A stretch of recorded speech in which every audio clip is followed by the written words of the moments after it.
You gotta try it.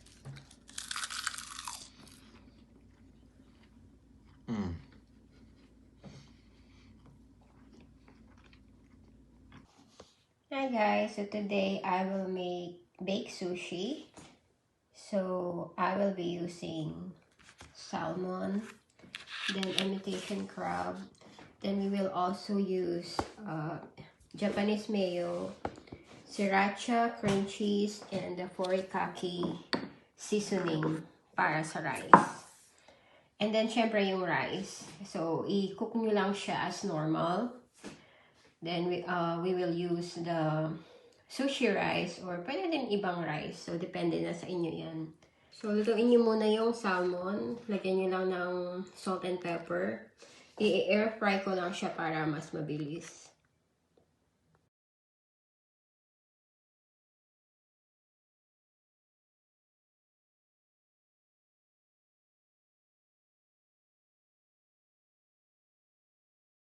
So, ito na yung rice.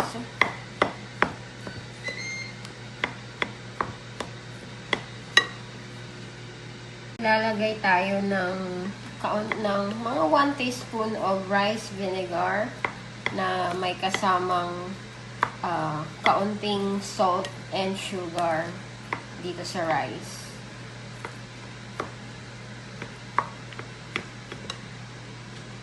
So, ito na yung rice vinegar with salt and sugar. Mix lang natin.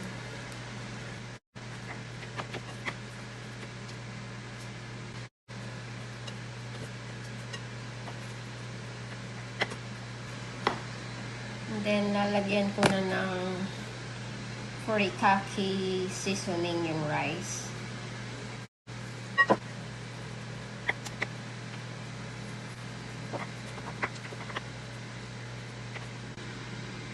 Ito din.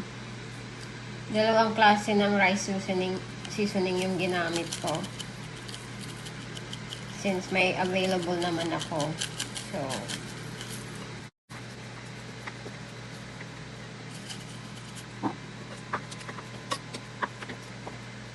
aside muna natin yung rice. Then, i-prepare na natin yung imitation crab habang inaantay natin maluto yung salmon kasi ni-air fry ko pa siya. So, kailangan mo siyang anuhin ng maliliit. Pero, kakaiba yung imitation crab na nabili ko. So, para mas mabilis, i-food process ko na lang siya. Para maging maliliit siya.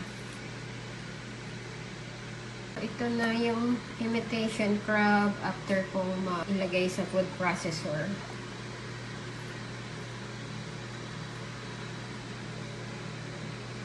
Salmon is ready.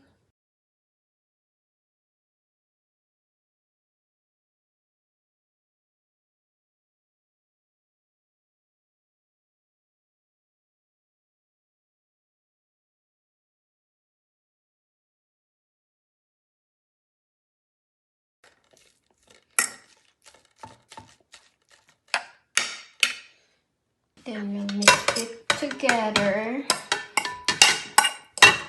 The salmon and the imitation crab.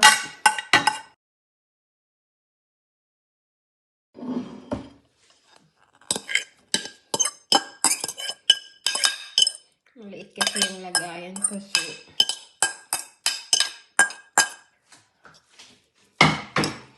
mix.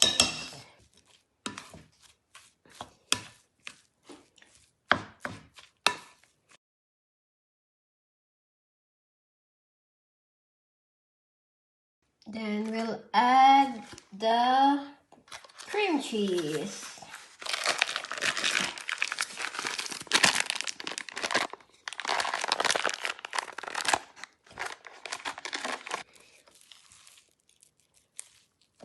Hirap mag-mix pag hindi kamay. So, malinis naman ang kamay ko. Kamay na lang gagamitin natin.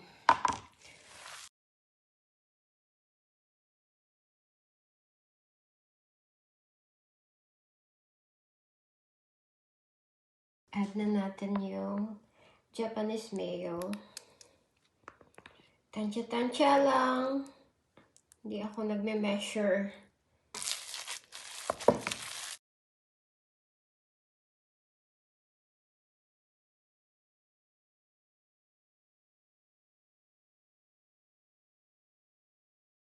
Then, lagyan na natin ng sriracha. Okay.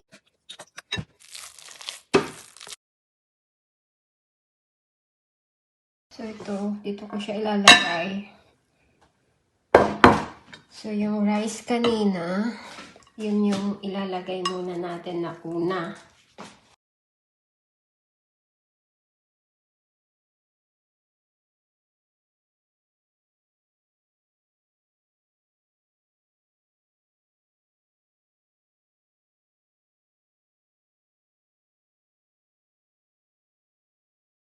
Then, lalagay na natin yung mixture ng salmon at imitation crab.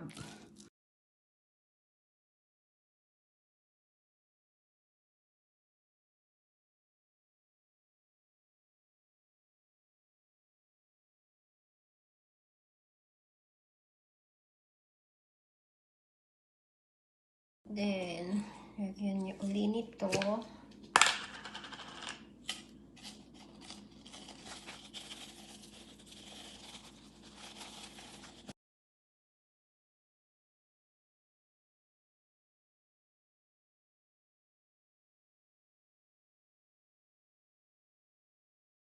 So you can garnish it with spring onion, or if you want more mayo, Japanese mayo and sriracha.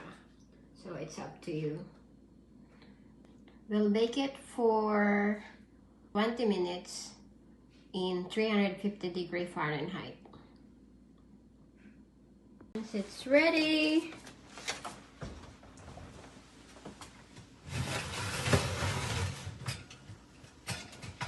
baked sushi.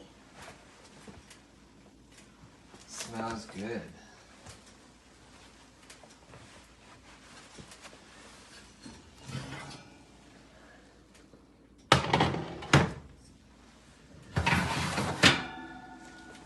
Okay, we'll give it a try. That's the baked sushi with salmon and imitation crabs and all other ingredients. Okay. Take the seaweed. I like the sesame flavor personally. There's lots of different flavors, which is nice.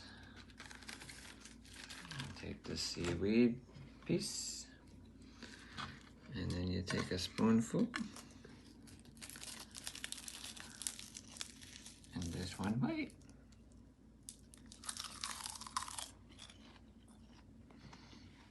Mmm.